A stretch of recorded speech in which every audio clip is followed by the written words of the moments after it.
morning. Good morning guys. Tama gid akong speculation atong other video na ko ba nga kanang last week nga karon nga week sa impeachment ni VP Sara ilang isapuy na otro usab ang PIR og ang AMLAC, di ba, para mabuksan gyud tong mablihan gyud tong tax record o financial record ni VP Sara.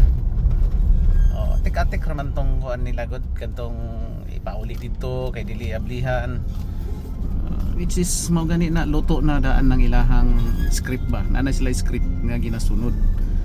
mo nang karon man siguro to basta isang point na ang AMLAC ug ang BIR. So padayon pagyapon nilang fishing expedition, no? Ay, wala man na manangil sila, tapos ang pangiyog ebidensya ang ilang gipasanginlan.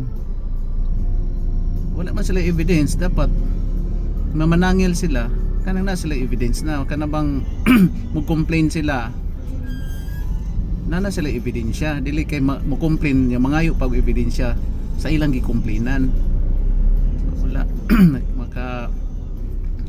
wala nagihinungdan ning ato ang politika sa itong Pilipinas karon tungod sa namuno o presidente na inubanan po sa iyahang mga kabinete nga mga walay kuan ba, wala na sila kasing-kasing para sa Pilipinas. Ang ilaha lang karon makakwarta na sila. Ilaha karon ilang self-interest na lang ba. Nakadaghan sila tungod kay ang gihimo ni Marcos Jr. Gipangmudmud niya ang iyang mga kinawat sa mga politiko, mga congressman, senador, para daghan ang mukampi niya. So dati mga kusog kayo magyaw-yaw sa mga korupsyon, kalaban kayo sa Marcos. Wala gani gipalubong ang iyang amahan sa libingan ng bayani, kay galit na galit lagi sa mga Marcos kay kawatan. Kay sa panahon man ni Marcos pila ra man gud kabuk ang nakabenepisyo, samantalang karon gibuhat nila gipang tagaan ba, gipagbahinan mo to nga mga galit sa una, happy na karon. Mga mahappy ang mga pinklawan, mga yelo, mga NPA happy na sila kay dako naman sila og bahin, dili man lang 1,000 malita na gud, so million. So pila ka million, not just 10 million 20 million but hundreds of million.